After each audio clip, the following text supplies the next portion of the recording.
Meštrovićevom paviljonu Hrvatskog društva likovnih umjetnika otvorena je izložba crteža prerano preminulog psihijatra i pisca Roberta Torea. Važno je bila to da predstavimo likovnoj javnosti i općenito javnosti onaj aspekt Robertove ostavštine za koju javnost ne zna ili zna sporadično i u manjim dijelovima. Naime, on se bavio ozbiljno slikarstvom.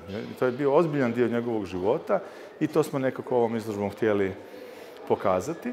Robert Tore je radio kao voditelj odjela za ovisnost o alkoholizmu Zagrebačkog KBC-a. Bio je jednako slavan kao psihijatar i kao autor popularnih knjiga, a u javnosti je istupao kao stručnjak za ljudsko iskustvo.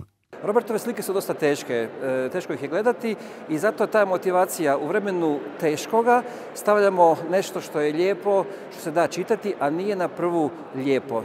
Treba stati ispred slike, promisliti i onda povezati i svoj život u slici, jer u svakoj toj slici je i naš život.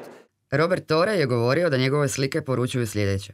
Život je jedini, konačan i neponovljivo naš i moramo ga živjeti prije smrti jer drugog vremena nema. Prihvaćanje patnje bilo je važan dio njegovog svjetonazora.